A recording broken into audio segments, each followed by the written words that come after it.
Génesis capítulo 1. Vemos el versículo 26.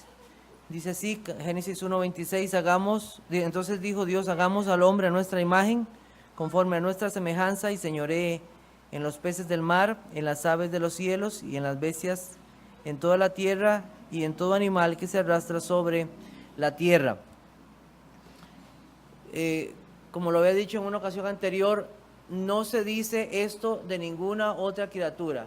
No se dice que seamos, o que el ganado, los árboles, los mares, las estrellas, los planetas con toda su esplendidez.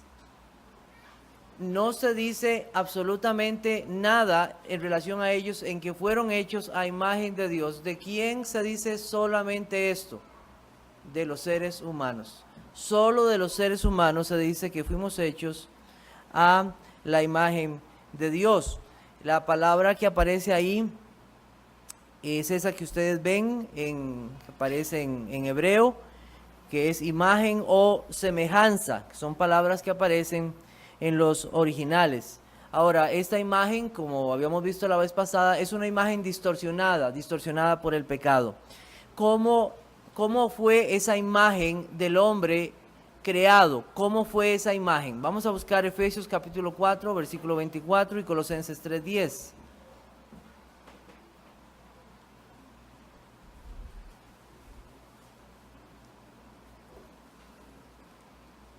Efesios 4:24.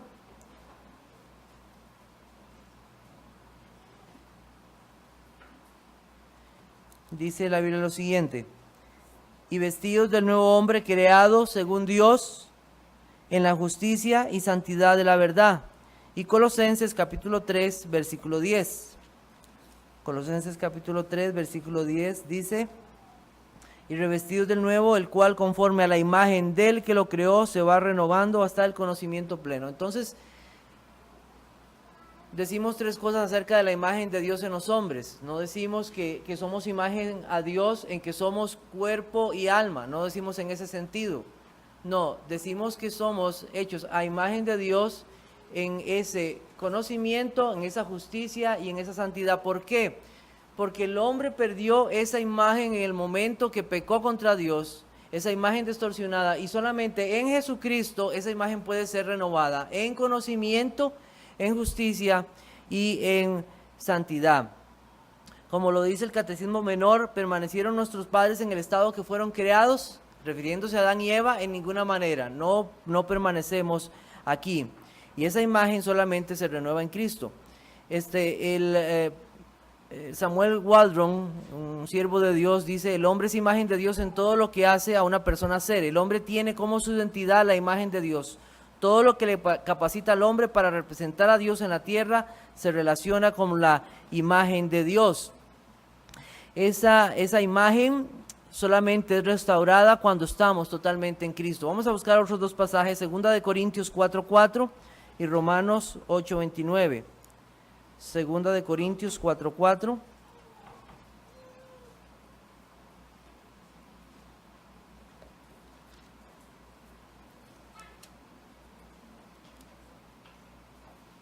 Dice: en los cuales el Dios de este siglo cegó el entendimiento de los incrédulos, para que no les resplandezca la luz del evangelio de la gloria de Cristo, el cual es la imagen de Dios. Y a esa imagen somos renovados. Romanos capítulo 8, versículo 29. Romanos capítulo 8, versículo 29.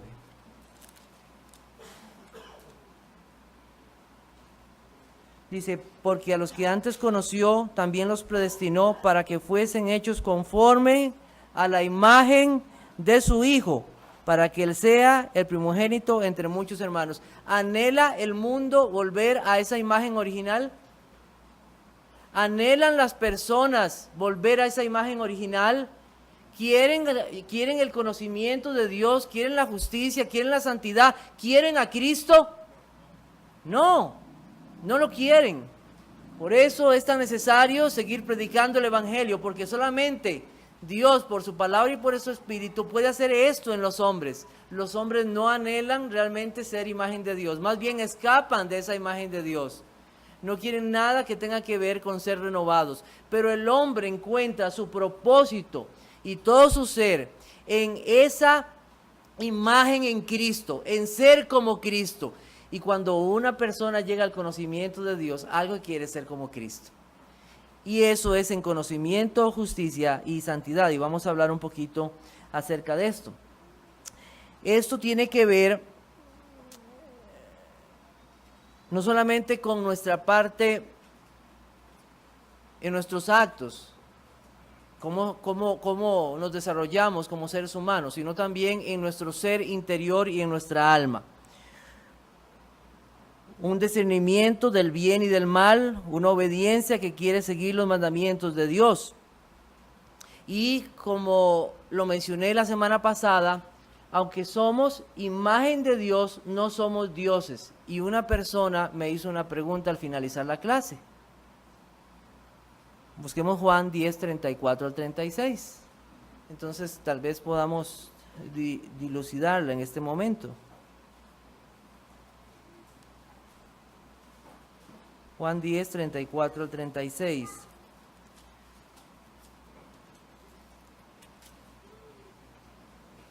Dice,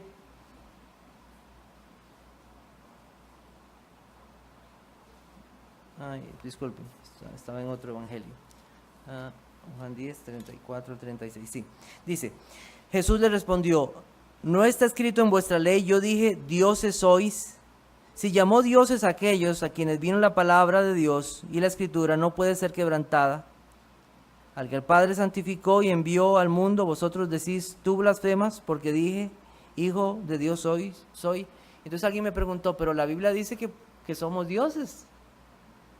¿Ese es un argumento válido? ¿Cuál es la referencia de ese pasaje que hizo el Señor Jesucristo? Vamos al Salmo 82, 6. Y creo que esto es importante aclararlo porque alguien puede pensar que ser imagen de Dios o querer ser como Cristo es ser Cristo o es ser Dios, porque algunos han llegado a afirmar eso, ¿verdad? Que son Cristo, que son dioses. Entonces, si vemos el Salmo 82, es el Salmo de Asaf y habla acerca de aquellos que Dios ha puesto para juzgar en este mundo. Vea el versículo 2, ¿hasta cuándo juzgaréis injustamente y aceptaréis las personas de los impíos? Defended al débil y al huérfano, haced justicia al afligido y al menesteroso. Librad al afligido y al necesitado, libradlo de mano de los impíos. Dios ha puesto jueces en esta tierra para que juzguen justamente, para que hagan bien al justo y castiguen a quien, al malo. En ese sentido, los seres humanos ejercen una justicia divina. En ese sentido es que el Salmo está hablando acerca de ellos. Ahora vamos a ver versículo 6. Yo dije, vosotros sois dioses y todos vosotros hijos del Altísimo. Entonces, en ese sentido es que está hablando en una justicia divina. Ahora, cuando Cristo hace esa referencia en Juan capítulo 10, lo que está diciendo, ustedes nunca dijeron nada cuando Asaf dijo este salmo, nunca, viendo eso, y ahora a mí, que yo digo que soy hijo de Dios, hablan de mí. Estos jueces eran hijos de Dios en un sentido general nada más, pero Jesucristo es el Hijo unigénito de Dios, y Él afirmó su eternidad y su descendencia como Hijo eterno de Dios. Ahora, y nada más, como alguien dijo, cuando yo no entiendo algo es mejor leer todo el texto, pero como hombres moriréis, dice el versículo 7, ¿verdad? Y como cualquiera de los príncipes pereceréis. ¿A quién corresponde el juicio? Levántate, oh Dios, juzga la tierra, porque tú heredarás toda la nación. Él es el juez final de todas las cosas. Entonces, nada más para aclaración, ¿está bien? Entonces, que digamos que somos imagen no significa que nosotros somos Dios en ningún sentido, o versículos como estos. Por eso hay que también leer los pasajes paralelos.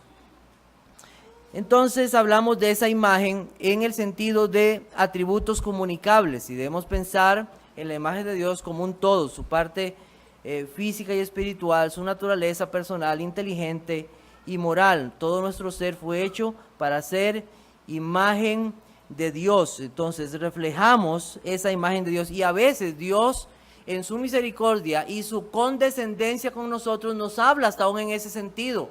Dios se presenta a sí mismo con aquel que extiende su brazo, con aquel que extiende su mano, con aquel que mira como si tuviera ojos como nosotros físicos, que oye como nosotros, como si tuviéramos ojos físicos. Pero los ojos de Él no son como los nuestros, porque yo nada más puedo verlos a ustedes, pero Dios mira toda la tierra.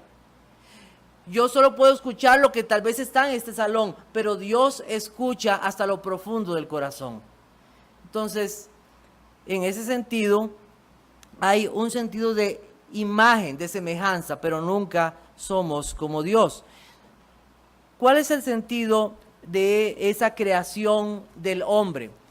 Dios termina su creación de animales, de plantas, de todo lo creado del universo y llega a la cúspide de la creación y hace un pueblo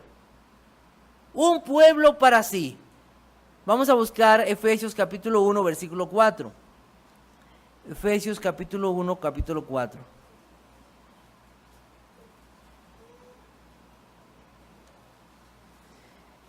Dice, según nos escogió en Él antes de la fundación del mundo para que fuésemos santos y sin mancha delante de Él.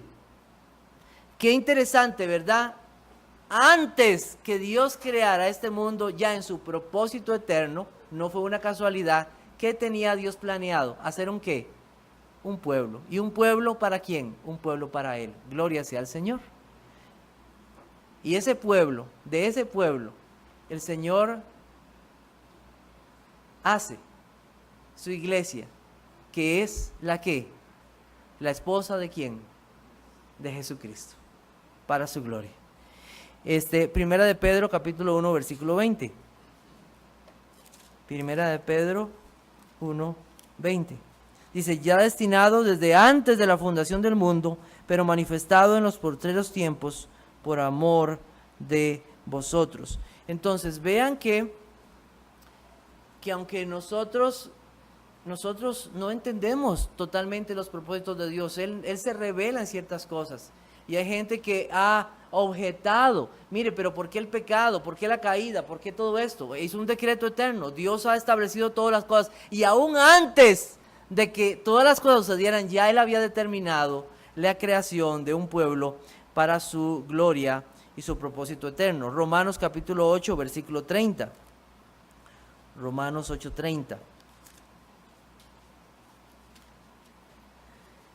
Dice, a los que predestinó, a estos también llamó, a los que llamó, a estos también justificó, y a los que justificó, a estos también glorificó. Segunda de Timoteo, capítulo 1, versículo 9. Capítulo 1, versículo 9. Dice, quien nos salvó y llamó con llamamiento santo, no conforme a nuestras obras, sino según el propósito suyo y la gracia que nos fue dada en Cristo Jesús antes de los tiempos de los siglos. Si usted tiene su confesión, le invito a buscar el capítulo un momento acerca del decreto de Dios, y voy a leer un párrafo ahí, el párrafo 5. Dice, aquellos, y esto es lo que confesamos, aquellos de la humanidad que están predestinados para vida, Dios antes de la fundación del mundo, según el propósito eterno e inmutable y el consejo secreto y beneplácito de su voluntad, los ha escogido en Cristo para gloria eterna, meramente por su libre gracia y amor, sin que ninguna otra cosa en la criatura como condición o causa que le moviera a ello. Eso es lo que confesamos. Confesamos que Dios, cuando hizo al hombre y a la mujer, ya en su plan eterno tenía decidido un pueblo para su gloria, un pueblo que iba a salvar, un Cristo que iba a venir a morir. Y todo eso ahí desde la eternidad. Y nosotros nada más estamos viendo en Génesis capítulo 1, versículo 26, una parte de ese plan que ya Dios tenía en la eternidad. Hombre y mujer fueron creados en el mismo día, en el sexto día. Hay una igualdad humana, una igualdad entre hombre y mujer. Y como hombre y mujer daremos cuenta a Dios de todos nuestros actos, tanto hombres como mujeres que fueron hechos a la imagen de Dios. Si alguna persona es asesinada, sea hombre o sea mujer, va a dar cuenta a Dios, porque toda vida le pertenece a Dios. Aún después de la caída, la Biblia nos dice acerca de esto, acerca de que somos imagen de Dios en el Génesis. Y algo que nos ha hecho pensar bastante en eso, que ahora hablan de los femicidios. ¿Ustedes han oído hablar de eso, verdad? Yo no sé por qué, ¿verdad? Es una forma de exaltar a las mujeres. Cuando una persona muere delante de Dios es lo mismo que muere un hombre o que muere una mujer, porque somos hechos a imagen de Dios y hay una igualdad. Aunque quieren resaltar ese tipo de actos, obviamente malvados, hacia las mujeres, Dios va a tratar no solamente a los que maten a las mujeres, también a los que maten a los hombres igual, porque somos hechos a imagen de Dios. Entonces, el tal femicidio, en ese contexto, pues yo no estoy muy de acuerdo en etiquetarlo de esa manera. Entonces, fuimos hechos a imagen de Dios. Génesis capítulo 2, versículo 7.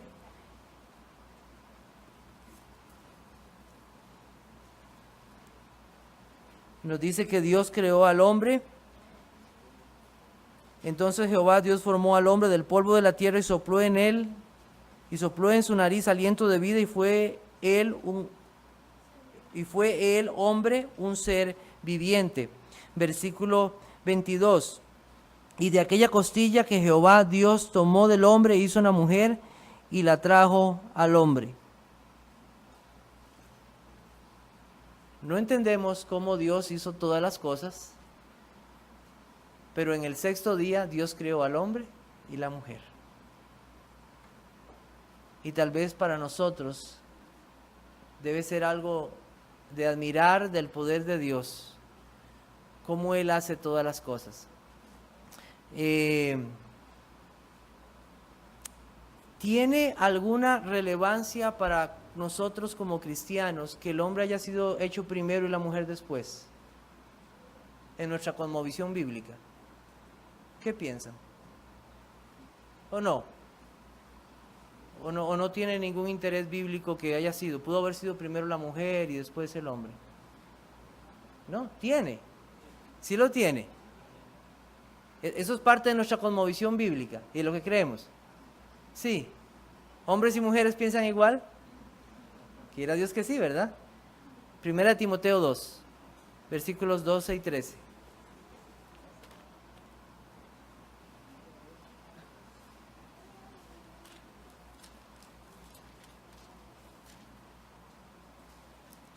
Versículos 12 y 13. Dice, porque no permito a la mujer enseñar ni ejercer dominio sobre el hombre, sino estar en silencio, porque Adán fue formado primero y después Eva. Eso tiene que ver obviamente en el contexto de la iglesia y de la enseñanza bíblica. Y todavía no sé por qué algunas pastoras no han leído pasajes como estos, ¿verdad? O se los brincan. Pero el apóstol Pablo está haciendo una relación directa ¿a qué libro? Al Génesis. Entonces sí tiene importancia lo que Dios hizo. Dios tenía un plan con todo esto. Y ese plan lo vemos aún en el matrimonio. Efesios capítulo 5, versículos 21 y 24.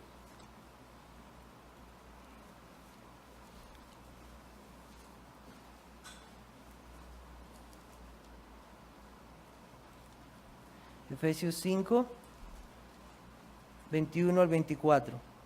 Dice, someteos unos a otros en el temor de Dios. Las casadas estén sujetas a sus propios maridos como al Señor, porque el marido es cabeza de la mujer, así como Cristo es cabeza de la iglesia, la cual es su cuerpo y Él es su Salvador. Así como la iglesia está sujeta a Cristo, así también las casadas lo estén a sus maridos. ¿Ven cómo en Génesis se establecen las bases para muchas cosas? Entonces Génesis nos está hablando acerca de lo que Dios está planeando hacer con su iglesia y también obviamente con el matrimonio. Hay igualdad en hombre y mujer, pero no en roles. El hombre fue hecho primero, la mujer después. Y todo esto tiene un diseño perfecto de Dios. La mujer le debe respeto y debe sujetarse a su esposo. Y debe considerar que Dios le hizo al hombre para que fuera cabeza y guía en el matrimonio. Y así se refleje también en el liderazgo de la iglesia. La objeción a este mandato en Eva, ¿cuándo vino? Eva estaba bien con esto, ¿verdad? No había un problema. Ella no dijo, Señor, pero ¿por qué no me hiciste a mí primero? Yo soy más inteligente que él. No, ella no objetó nada de esto. ¿Cuándo vino la objeción de la mujer a este mandato? ¿Cuándo vino? Vino después del pecado, después de la caída. ¿Y tu deseo será para quién? ¿Por qué? Porque hay un deseo en la mujer, en el matrimonio, de pasar por encima de ese liderazgo. Y perdónenme, hermanas, pero es una realidad, así lo dice la Biblia. Pero solamente en Cristo es que esa imagen es renovada. Y ese conocimiento de Dios entonces es renovado y humildemente podemos aceptar los mandamientos del Señor. Necesitamos una imagen renovada que se conforme a la voluntad de Dios. Entonces, Dios hizo al hombre y la mujer dos sexos. Amén. Amén. Dos sexos, nada más. Génesis capítulo 1, versículo 22.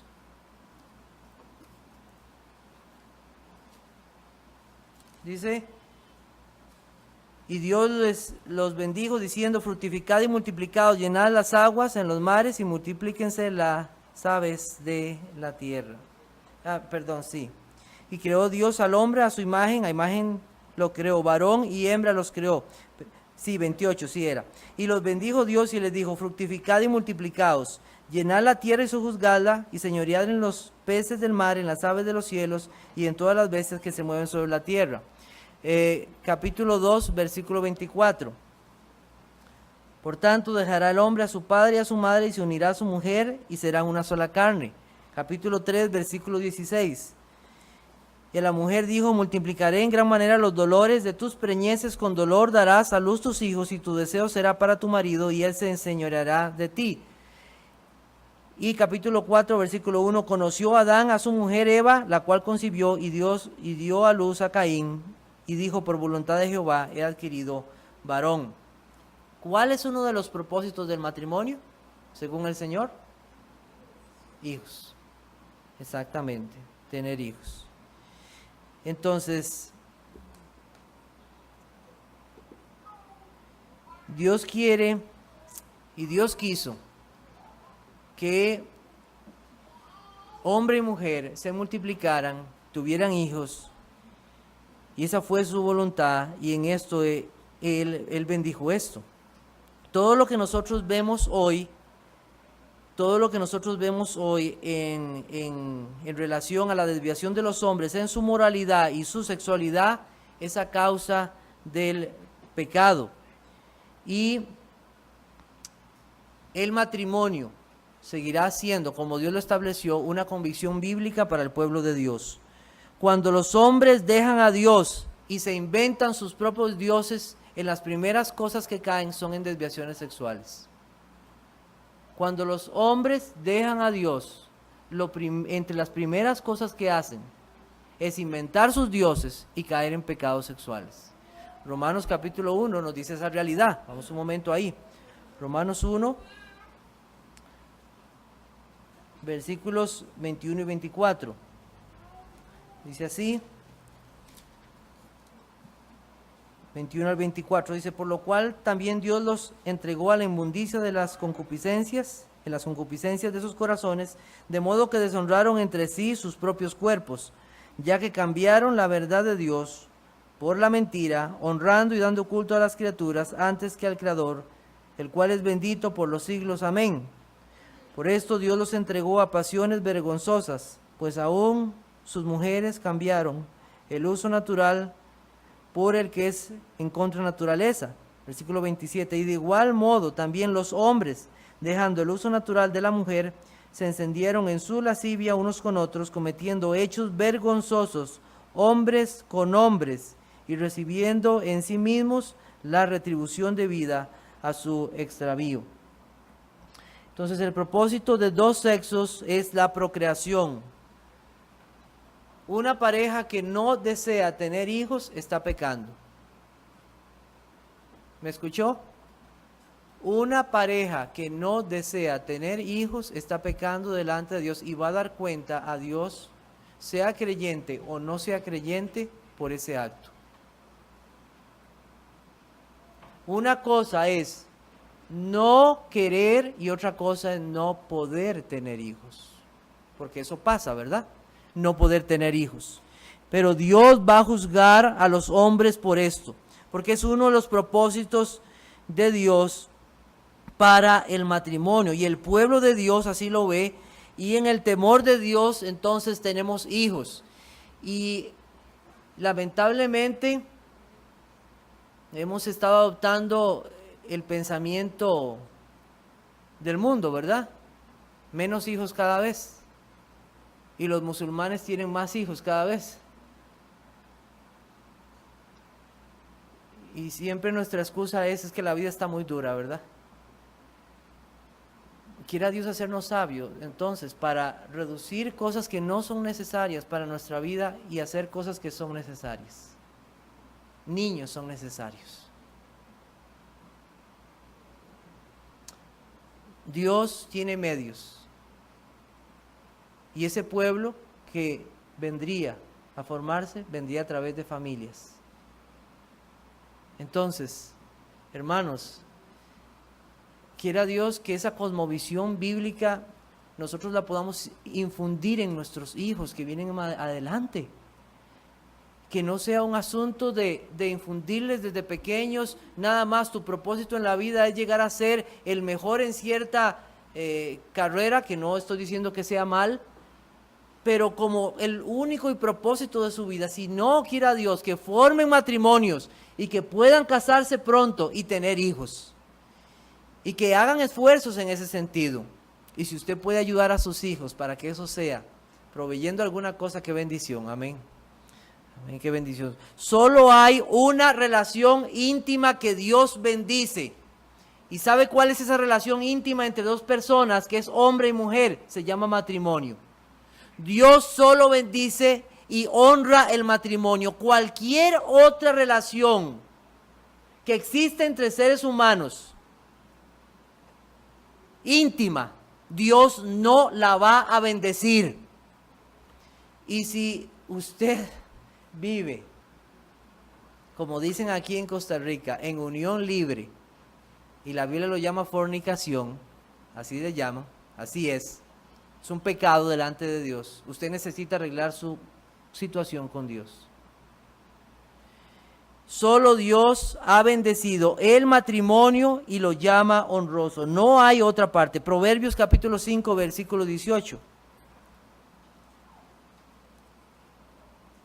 Proverbios 5, 18. Dice así: sea bendito tu manantial, y alégrate con la mujer de tu juventud, como sierva amada y graciosa gacela, sus caricias te satisfagan en todo tiempo, y en su amor recréate siempre. ¿Y por qué, hijo mío, andarás ciego con la mujer ajena, y abrazarás el seno de la extraña? Dios está bendiciendo solamente el matrimonio y lo llama honroso solamente al matrimonio. Hebreos capítulo 13, versículo 14. Dice así la Biblia: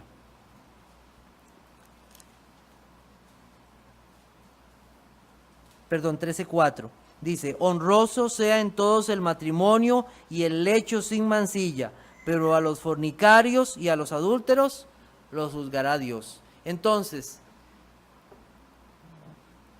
de las pocas cosas en este mundo que Dios honra en medio de este mundo caído es el matrimonio y lo llama honroso. Gloria a Dios por esto. Y damos gracias a Dios por esto. No hay subsistencia en las perversiones sexuales. Ponga 2 homosexuales en una isla, mueren y no hay subsistencia. 2 lesbianas, no hay subsistencia. Hombre y mujer llenan la tierra. Multiplíquense, porque es la bendición de Dios. Y cada día estamos viendo más esta maldad. Bueno, en el día sexto, entonces Dios creó al hombre. ¿Cómo lo formó? Lo hizo del polvo y lo hizo con un alma. Cuando lleguemos al capítulo 2, vamos a ver un poco acerca de un poco de las teorías y enseñanzas que hay con respecto al alma. Pero todavía no lo vamos a ver porque quiero hacer un poquito de resumen porque es bastante. Entonces, el hombre fue hecho de una parte material y de una parte inmaterial. ¿Qué tiene esto de importancia para nosotros? Busquemos Job capítulo 10, versículo 8 y 9. Job capítulo 10, versículo 8 y 9. Dice, tus manos me hicieron y me formaron, y luego te vuelves y me deshaces. Acuérdate que como a barro me diste forma, y en polvo me has de volver. Capítulo 19, versículo 25, igual de Job. Un verso muy conocido. Yo sé que mi Redentor vive, y al fin se levantará sobre el polvo, y después de deshecha esta mi piel, en mi carne he de ver. ¿A quién? A Dios. Hay 2 cosas importantes en relación a esto. La primera es que nadie se sienta orgulloso en esta vida. Reyes, científicos, matemáticos, ingenieros, lo más alto que el hombre pueda llegar en capacidades físicas, en capacidades mentales, en dinero, en riquezas, en reconocimiento, en alabanzas, en libros que haya escrito, en todo lo que él pueda alcanzar. Al final, ¿qué es él? Polvo. Somos polvo. Eso es lo que somos. ¿De qué nos gloriamos? Dios nos hace recordar que eso es lo que somos, nada más. Toda la belleza que una joven pueda tener, al final queda ¿en qué? En polvo. Toda la hombría y la fortaleza que un hombre pueda querer mostrar y toda su gloria, al final es polvo. Cuando usted quiera enseñorearse, cuando usted trate de pasar encima de otros, recuerde, usted es polvo. Job lo tenía muy claro, un hombre temeroso de Dios. Pero ¿qué otra cosa también nos recuerda? Y eso nos mantiene en un estado de humildad. Y de verdad muchas veces deberíamos comenzar nuestras oraciones así: Señor, recuérdame que yo soy polvo. Pero también en otro sentido, no queda ahí, porque en el Salmo 19 nos da una esperanza. ¿Y cuál es esa esperanza? Que aún deshecha esta mi piel, que aún yo llegue a la tumba, un día Dios levantará este cuerpo en resurrección, y cuerpo y alma, y serán unidos para siempre, para morar con Dios por siempre. Esa es esperanza. Entonces el Señor nos hace ver estos dos puntos. Hay una parte material y hay una parte inmaterial. La confesión habla de un alma racional e inmortal. Habla acerca de estas cosas. Un alma racional. ¿Y alguien entiende qué es esa palabra racional? Bueno, la palabra racional tiene que ver con la razón y con el entendimiento. Dios nos dio un alma racional. La capacidad de pensar, de razonar, de analizar, de considerar. Calvino hablaba del alma en 2 aspectos: el entendimiento y la voluntad. El entendimiento es examinar y juzgar las cosas que le son propuestas para ver cuál hay que aprobar y rechazar. Y en relación a la voluntad, Calvino decía, es elegir y seguir lo que el entendimiento ha juzgado que es bueno y rechazar lo que ha condenado y huir de ello. Además, Calvino decía lo siguiente, que Dios adornó el alma con el entendimiento para que distinguiese entre lo bueno y lo malo, entre lo justo y lo injusto. Iluminado con la luz de la razón, viese lo que debía seguir y evitar. En ese sentido, muy atinado, hablaba de la razón, del entendimiento. Además de saber que nosotros somos seres humanos, los animales no tienen alma. Yo quería que mi perro cuando murió fuera al cielo, pero no tiene alma. Cuando a veces he tenido oportunidad de enseñar a los niños con títeres, y los niños se ven como el que el títere tiene vida, ¿verdad? Y el niño se queda, ¿verdad?, fascinado. Al final, cuando he usado títeres, les he dicho, miren, y el títere habla, que soy yo, y le digo, bueno, yo solo soy un títere, no tengo alma, pero ustedes niños sí tienen alma. Todos los que estamos aquí y todos los seres creados tienen un alma dada por Dios. Y esa alma Dios la ha dado para pensar, para considerar. Los animales no tienen alma, los animales no tienen conciencia de sí mismos, no tienen capacidad de pensar, de crear. Eso es parte de la imagen de Dios. Al ser humano le gusta crear, ¿verdad? Es parte de esa alma racional. Razonar, pensar, analizar, observar, es parte de esa razón. Pero básicamente esa razón en el sentido de lo justo y lo bueno, eso fue lo que nosotros perdimos con la caída. Un alma que realmente entendiera las cosas de Dios y quisiera seguir las cosas de Dios.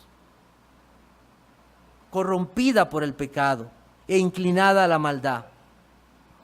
El alma de Adán y de Eva estuvo dotada en un principio de razón, de entendimiento, de prudencia, de juicio, para conducirse en la vida. Pero ellos desobedecieron a Dios, como lo vamos a ver más adelante o en otras lecciones. ¿Qué dice la Biblia del alma? Vamos a buscar Génesis capítulo 35, versículo 18. Génesis 35, 18. Solo voy a tocar una parte porque, como les dije, cuando llegue al capítulo 2 voy a avanzar. Génesis 35, 18. ¿Y qué importancia tiene esto para nosotros? Dice, y aconteció que al salírsele el alma, pues murió, llamó su nombre Benoni, mas su padre lo llamó Benjamín. Y está hablando de Raquel, que murió. ¿Qué pasa cuando el alma y el cuerpo se separan? ¿Qué viene? La muerte. Viene la muerte. La Biblia habla en varios aspectos acerca del alma, de lo profundo de nuestro ser. Salmo 42, versículo 1. Salmo 42, 1.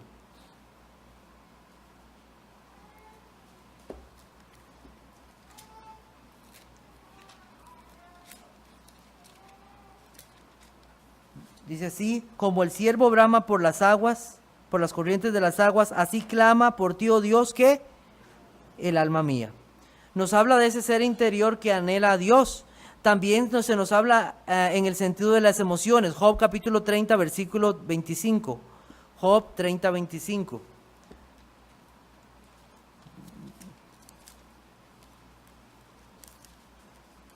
Dice así la Biblia. ¿No lloré yo al afligido y mi alma no se entristeció sobre el menesteroso? Cristo nos habló acerca del alma. Dijo que no temiéramos a los que matan el cuerpo, pero el alma no pueden matar. El alma no se puede matar. El alma es inmortal en ese sentido. Y es como bien lo afirma la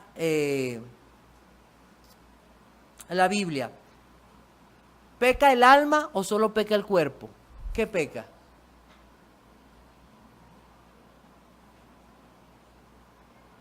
Ambos. ¿Cuántos están de acuerdo? Amén. Amén. Así es. Santiago capítulo 4, versículo 4.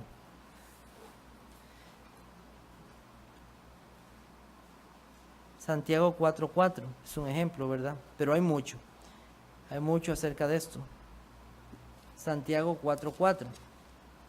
Dice, oh almas que adúlteras. ¿No sabéis que la amistad del mundo es enemistad contra Dios? Entonces, tanto el cuerpo como el alma pecan. Así como Dios manda a los hombres a amarle en todo su ser, y hay una división cuando Cristo habla del primer mandamiento en todo nuestro ser, nuestra alma, nuestro espíritu, todo, y no significa que estamos compuestos de todas esas partes como ya vimos. Lo que está diciendo es que tanto nuestra parte de materia, nuestro cuerpo, como nuestro ser interior deben amar a Dios. Igualmente, tanto el cuerpo peca como el alma peca, y ambos dos necesitan redención. Ambos necesitan una nueva creación, ambos necesitan salvación. Usted necesita salvación no solamente de su cuerpo, sino de su alma. ¿Sabe que la evolución no puede explicar la existencia de un alma? Bueno, se unieron unas partículas por ahí, y de la explosión salió algo, y de ese renacuajo se formó esto, y después salió un mono, y al final salió usted. Esa es la explicación de la evolución en muchos casos. Bueno, está bien, materia. ¿Y cómo me explica un alma? ¿Cómo me explica las emociones? ¿Cómo me explica la voluntad? ¿Cómo me explica la razón? ¿Cómo me explica la conciencia?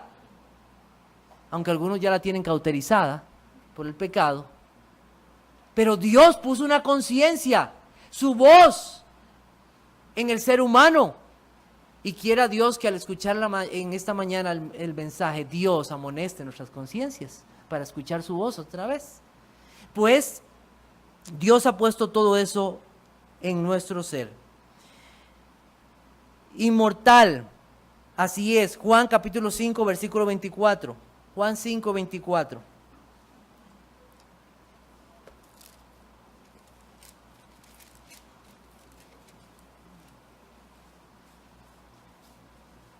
Dice, de cierto os digo, el que oye mi palabra y crea al que me envió tiene vida eterna y no pasará y no vendrá condenación, mas ha pasado de muerte a vida. Hay una condenación eterna para el alma y para el cuerpo.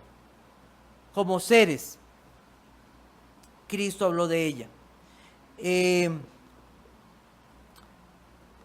Dice así nuestra confesión, y esto es lo que nosotros confesamos con respecto al alma, por si alguno tiene duda con respecto a esto. En el capítulo 31, párrafo 1 dice, los cuerpos de los hombres vuelven al polvo después de la muerte y ven la corrupción, pero sus almas, que ni mueren ni duermen, y eso lo vamos a ver la próxima lección, muy interesante, teniendo una subsistencia inmortal, vuelven inmediatamente a Dios que las dio. Las almas de los justos, siendo entonces hechas perfectas en santidad, son recibidas en el paraíso donde están con Cristo y contemplan la faz de Dios en luz y gloria, esperando la plena redención de sus cuerpos. Las almas de los malvados son arrojadas al infierno, donde permanecen atormentadas, envueltas en densas tinieblas reservadas para el juicio del gran día. Fuera de estos dos lugares, para las almas separadas de sus cuerpos, la Escritura no reconoce ningún otro lugar. Entonces, cuerpo y alma. Un alma inmortal, un cuerpo que perece, un alma que necesita salvación. Cuerpo y alma pecan delante de Dios y cuerpo y alma necesitan redención delante de Dios. Y quiero hacer una pregunta. ¿Es el alma eterna? Sí y no. Porque solo hay uno que es eterno y es Dios. Entonces, hay una parte en esa imagen que nuestra alma es imagen de Dios, pero hay otra parte en que no, porque nosotros somos seres creados. Solo tú eres eterno, del siglo y hasta el siglo tú eres Dios, dice el Salmo. Entonces, nuestras almas no son eternas en el sentido en que Dios es eterno. Somos seres creados. Y con eso hay que tener cuidado. Bueno, estamos terminando. ¿Y cuál es el propósito de la creación del hombre? ¿Para qué usted fue creado? Yo necesito encontrar mi propósito en la vida. ¿Sabe cuál es el propósito que Dios nos dio como nuestro creador? Quiero poner un ejemplo aquí antes de terminar. Digamos que yo me hago una marca de carros. Carros Rosales. Y esa es mi marca. Pero viene alguien y agarra mi marca de carro con todo lo que yo he creado y le hace una variación. ¿Qué está haciendo esa persona? ¿Está haciendo algo bueno o algo malo? Algo muy malo. Está tomando aquello para lo cual yo lo creé, lo hice, lo está falsificando, le está dando tal vez hasta otro propósito y lo está cambiando. Hay un propósito para el cual fuimos hechos todos los seres humanos, y ese propósito fue para la gloria de Dios. Como seres humanos, todos los seres humanos deben reflejar esa imagen de Dios en justicia, conocimiento y santidad. Y todos los seres humanos sin Cristo serán juzgados también por eso. Por eso necesitamos a Cristo, para renovar esa imagen, en justicia, en bondad, en santidad. El propósito de la creación, gloria a Dios. Isaías 43:7. Isaías 43:7. Al final de los tiempos va a pasar algo. Al final de los tiempos. Termino con este pasaje. Todos los llamados de mi nombre para la gloria mía los he creado, los formé y los hice. ¿Cuál es el propósito principal del hombre? La gloria de Dios. Al final de los tiempos vendrá Dios. Él traerá su juicio. Todas las cosas que nosotros vemos serán destruidas por el fuego. Nada quedará. Será todo destruido. Pero hay algo que no será destruido y continuará, ya sea en la eternidad con Dios o en la eternidad sin Dios. ¿Sabe cuál es? Los seres humanos. Animales, perros, todo lo que usted ve será destruido. Todo lo que el hombre ha hecho. Pero por ser imagen de Dios, vamos a dar cuenta. Aquellos que en Cristo sean renovados estarán con Él por siempre, con una imagen renovada. Pero aquellos que no han sido o no han tenido esa imagen renovada, en el infierno por toda la eternidad. Le pregunto, ¿está usted en Cristo? Porque solo en Él se puede renovar esa imagen. De modo que si alguno está en Cristo, nueva criatura es. Dios les bendiga.